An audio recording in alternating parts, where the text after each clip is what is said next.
Hello everyone, एक बार फिर से आपका स्वागत है हमारे इस चैनल पे। आज हम डिस्कस करने वाले हैं इंटीरियम ऑडिट के बारे में। अभी तक जो है हम ऑडिट से रिलेटेड 2 वीडियो कर चुके हैं, जो कि ऑलरेडी इसी से रिलेटेड एक टॉपिक था।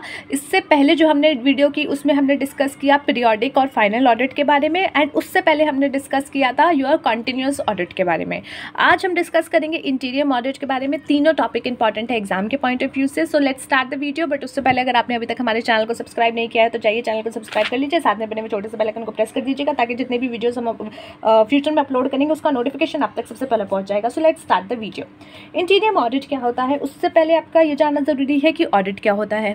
देखिए, ऑडिट क्या होता है, जब आप अपने अकाउंट्स फाइनलाइज कर देते हो तो कुछ सिचुएशन में एज मैंडेटरी है कि आपको अपने अकाउंट्स एक ऐसी पर्सन से, जो कि बताया गया है कि इन पर्सन को ही ये ऑथोराइज है आपके अकाउंट्स फाइनलाइज करने में या ऑडिट करने में, तो उनके पास जाकर के आपको अपने अकाउंट्स ऑडिट कराने पड़ेंगे। ऑडिट का मतलब कि आपको लिख के जाना है और बोलना है कि भाई ये हमारे अकाउंट्स है, आप इसको चेक करो और आप जो है बताओ कि आपका फेयर व्यू इस पर क्या है। आपको क्या लगता है कि क्या हमने कुछ घपलेबाजी की है, क्या हमने कुछ मतलब गलत किया है, आप ये बता दो। तो ये ऑडिट होता है जहाँ पे ऑडिटर क्या करता है, चेकिंग करता है अपने क्लाइंट्स के जो भी उसका फाइनेंशियल स्टेटमेंट होता है और अपने फेयर एंड ट्रू व्यूज़ उसके ऊपर अपने रिप्रेजेंट करता है, उसको ऑडिट कहते हैं। हमने डिस्कस किया कि आपका कंटिन्यूस ऑडिट होता है जहाँ पे बड़ी फर्म्स होती हैं, वहाँ एक ही बार ऑडिट कर लेना इजी नहीं होता, इसीलिए हर थोड़े थोड़े दिन में टाइम इंटरवल पे जो है ऑडिटर अपना स्टाफ भेज देता है ताकि चेक करते रहे कि कुछ गलत तो नहीं हो रहा। तो साथ ही साथ जो है थोड़ी थोड़ी एंट्रियाँ स्टेक होती रहती हैं, तो वो जो है एक ही साथ बाहर नहीं आता। वहीं छोटी एंटरप्राइजेस के लिए आपका फाइनल ऑडिट हो सकता है, और साथ जिसको हम पीरियोडिकल ऑडिट भी कहते हैं, वो आपके अकाउंट्स फाइनलाइज होने के बाद एक ही बार में होता है। ज़्यादा उसमें आपका बार बार आपको टाइम इन्वॉल्व नहीं करना पड़ता है एज एन ऑडिटर, एक ही बार आप उसको वन गो में करते हो।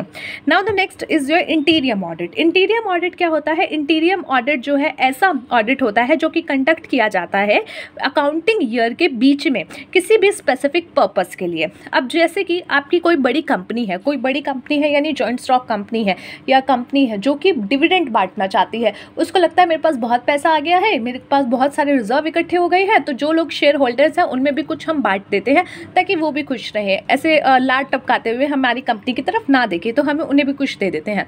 तो ऐसे सिचुएशन में जब डिविडेंड बांटना होता है तो कंपनी को ये जानना जरूरी होता है कि उनकी फाइनेंशियल स्टेटमेंट्स कैसी हैं, फाइनेंशियल स्थितियाँ भी क्या है, और वो स्थितियाँ भी वो जो करते हैं एक ऑडिट करा लेते हैं कि भैया जो हम रिप्रेजेंट कर रहे हैं वो सत्य तो है ना, कहीं ऐसा तो नहीं हमारे स्टाफ ने बीच में कुछ एंट्री डाल दी जिसकी वजह से प्रॉफिट बहुत हाई दिख रहा है या रिजर्व्स बहुत हाई दिख रहे हैं और हम खुशी खुशी में पैसा बांट दिए और बाद में पता चला तो साला ये तो कुछ था ही नहीं। तो उस सिचुएशन में क्या होगा, उनके लिए दिक्कत हो जाएगी। तो इसलिए वो अकाउंट्स प्रिपेयर करते हैं साल के किसी भी बीच में, अकाउंटिंग ईयर के बीच में, जहाँ पे उनको डिविडेंड डिक्लेयर करना होता है, और फिर वो अकाउंट्स वो क्या कराते हैं, ऑडिट कराते हैं। फिर वो डिविडेंड का देखते हैं कि कितना पैसा उन्हें as an interim dividend pay करना है या फिर वो डिक्लेयर करना चाहते हैं। So it refers to an audit which is conduct for a part of the accounting year for some specific purpose such as declaration of an interim dividend by a joint stock company. In other words, it is an audit which is conducted in between 2 annual audits. इसको एक तरीके से ये भी कह सकते हो कि जो 2 आपके एनुअल ऑडिट होते हैं उसके बीच में अगर आप ऑडिट करा लेते हो तो वो आपका क्या है, इंटीरियम ऑडिट है। ठीक है, इसको भी आप एक तरीके से कह सकते हो। हालांकि बीच में, साल के बीच में अगर आप ऑडिट करा रहे हो अपना किसी पर्पज़ के लिए तो वो आपका इंटीरियम ऑडिट हो जाता है। This kind of audit involves a complete audit of the accounts prepared for a part of the year. ठीक है, यहाँ पे जो है उस सारे पार्ट के लिए जो आपने अभी तक प्रिपेयर कर लिया है, हाफ ईयर का जो था या अगर हाफ ईयर से थोड़ा सा भी ज़्यादा है तो उस सारे पार्ट का ऑडिट किया जाता है। अब इसका एडवांटेज क्या है? एडवांटेज ये है कि ये फाइनल ऑडिट का जो वर्क होता है उसको थोड़ा सा फैसिलिटी दे देता है कि भैया देखो आधे साल के तो हम पहले ही चेक करा चुके हैं, अब आधे साल के रहते हैं, तुम्हारा भी काम कम हो जाएगा। Helpful when preparation of इंटीरियम accounts becomes necessary for the purpose of declaration of इंटीरियम dividend. अब इंटीरियम डिविडेंड जब पे करना होता है तो उसके लिए आपके लिए हेल्पफुल होता है।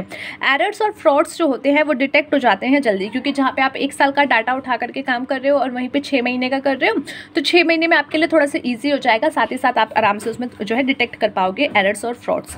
This type of audit exercise moral check on the staff of the client since it is conducted during the course of the financial year। अब साल के बीच में कर रहे हो तो आपको पता चल जाएगा कि आपका जो स्टाफ है उसका मोरल कैसा है, वो काम कैसा कर रहा है, क्या वो ठीक से काम कर रहा है। ऐसा तो नहीं वो जो सोच के बैठ गया कि चलो इसको साल के एंड में करेंगे, साल के इसमें करेंगे, उसमें करेंगे, कि वो साथ साथ काम करके तो चल रहा है ना। उसकी तो एक तरीके से आपके काम को लेकर के उसकी जो एक वो प्रेरित है वो भी पता चल जाएगा कि भाई ये कितना काम कर रहा है।